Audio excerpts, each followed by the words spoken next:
बानी पाकिस्तान कायदे आज़म मोहम्मद अली जिन्ना को अलालत के बायस 14 जुलाई 1948 को ज़ियारत मुंतकिल किया गया, जहां वो 2 माह ही जिंदा रह सके और 11 सितंबर 1948 को उनकी वफ़ात हुई। लातातार सनोबर के दरख्तों की वजह से मकबूल सेहत अफजा मुकाम ज़ियारत 2449 मीटर की बुलंद तरीन सतह पर कोयटा से 133 किलोमीटर के फासले पर वाक़ है, जबकि बानी पाकिस्तान कायदे आज़म मोहम्मद अली जिन्ना की आखिरी आरामगाह कायदे आज़म रेजिडेंसी ज़ियारत से 10 किलोमीटर के फासले पर मौजूद है।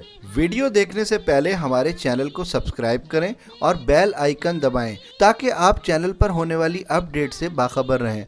रहा सवाल कि अलालत के दिनों में जिन्ना साहब को ज़ियारत मुंतकिल होने का मशवरा किसने दिया। इस हवाले से मोहतरमा फातिमा जिन्ना अपनी किताब माई ब्रदर में लिखती हैं, कोयटा से ज़ियारत मुंतकली का फ़ैसला जिन्ना साहब का ज़ाती था, क्योंकि कोयटा के दौरे पर उनकी सरकारी व गैर सरकारी मसरूफियात इंतहाई ज़्यादा होने की वजह से उन्हें आराम का मौका ना मिल सका और उन्होंने करीबी मुकाम ज़ियारत जाने का फ़ैसला किया।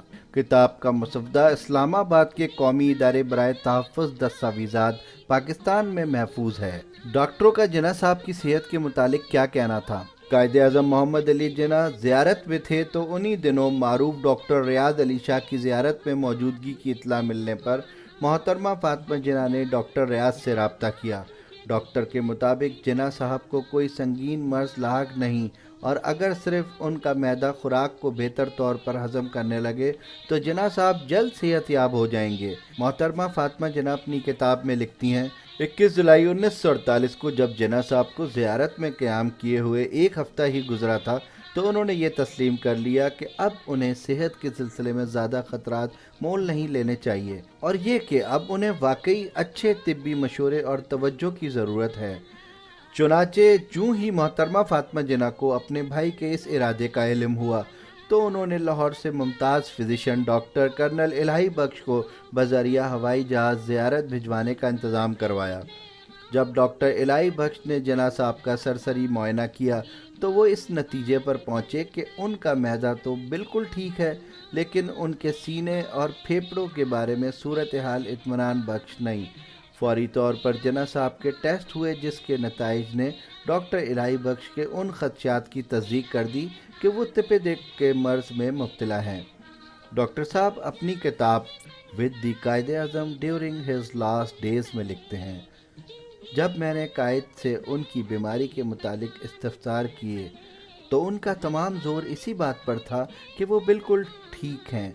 डॉक्टर ने जब जिन्ना साहब को बताया कि उन्हें तपेदिक का मर्ज लाहक है तो जिन्ना साहब ने जवाब दिया, डॉक्टर ये तो मैं 12 बरस से ही जानता हूँ। मैंने अपने मर्ज को सिर्फ इसलिए जाहिर नहीं किया कि दुश्मन मेरी मौत का इंतज़ार न करने लगें। जिन्ना साहब के ज़ियारत में एक माह क़याम के बाद जब 13 अगस्त 1948 की शाम कोयटा वापस पहुँचे तो उन्होंने अपने मौलिजों से कहा, बहुत अच्छा किया कि आप मुझे यहाँ ले आए। मालूम हुआ कि जिन्ना साहब की सेहत में बेहतरी आ रही है। चुनाचे मौलिजीन ने जिन्ना साहब को मसरूफ़ रखने के लिए अखबारात के मुताले की इजाज़त दे दी।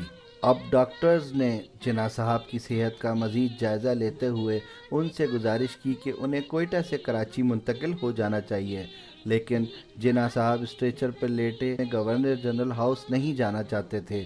वो इस शर्त पर कराची जाने पर आमादा हो गए कि वो गवर्नर जनरल हाउस में नहीं बल्कि मलीर में नवाब ऑफ भावलपुर की रिहाइश गाह में क़याम करेंगे।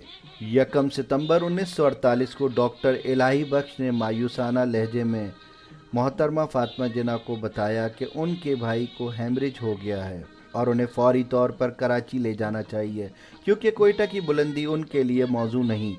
अगले आने वाले दिनों में जिन्ना साहब की तबीयत मज़ीद बिगड़ती चली गई।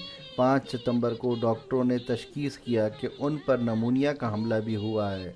11 सितंबर 1948 को जिन्ना साहब को उनके वाई किंग तैयारे तक पहुंचा दिया गया। जब उन्हें तैयारे तक ले जाया जा रहा था तो अमले ने उन्हें सलामी दी और फिर सब ये देखकर हैरान रह गए कि जिन्ना साहब ने इंतहाई नफाहत के बावजूद फ़ौरन ही उनका जवाब दिया। उनके हाथ की जुम्बिश से महसूस होता था कि उन्हें बिस्तर मर्ग पर भी नज़्म व ज़ब्त के तकाज़ों का मुकम्मल एहसास था। जिन्ना साहब की एम्बुलेंस ने अभी फ़कत 4 मील का फासला ही तय किया होगा कि उसका इंजन एक झटके के साथ बंद हो गया। ادھر ایمبولینس میں شدید حبس کا علم تھا، سانس لینا بھی دشوار ہو رہا تھا۔ ڈاکٹر الہی بخش اور ڈاکٹر ریاض بار بار اپنے قائد کی نبض دیکھتے تھے۔ چنانچہ دوسری ایمبولینس کا بندوبست کیا گیا اور جناح صاحب کو اسٹریچر کے ذریعے اس ایمبولینس میں منتقل کیا گیا، اور یوں شام 6:10 پر وہ گورنر جنرل ہاؤس پہنچے۔ ڈاکٹروں نے جناح صاحب کو طاقت کا ایک انجیکشن لگایا، اور ڈاکٹر الہی بخش کے بقول جب انہوں نے ہوش میں آنے پر جناح صاحب سے کہا کہ وہ جلد ہی ٹھیک ہو جائیں گے، تو جناح صاحب نے آہستگی سے کہا، نہیں، میں زندہ نہیں رہوں گا۔ ڈاکٹر الہی بخش کے مطابق یہ قائد اعظم محمد علی جناح کے آخری الفاظ تھے، جبکہ ڈاکٹر ریاض علی شاہ لکھتے ہیں کہ جناح صاحب کے آخری الفاظ اللہ پاکستان تھے۔ محترمہ فاطمہ جناح مائی برادر میں لکھتی ہیں، جناح صاحب نے 2 گھنٹے کی پرسکون اور بے خلل نیند کے بعد اپنی آنکھیں کھولی، سر اور آنکھوں سے انہیں قریب بلایا اور ان کے ساتھ بات کرنے کی آخری کوشش کی۔ جناح صاحب کے لبوں سے سرگوشی کے عالم میں نکلا، فاطمی خدا حافظ، پھر ان کا سر دائیں جانب کو آہستگی سے ڈھلک گیا اور ان کی آنکھیں بند ہو گئیں۔ ویڈیو کے بارے میں اپنی رائے کا اظہار کمنٹس میں کیجیے۔ شکریہ۔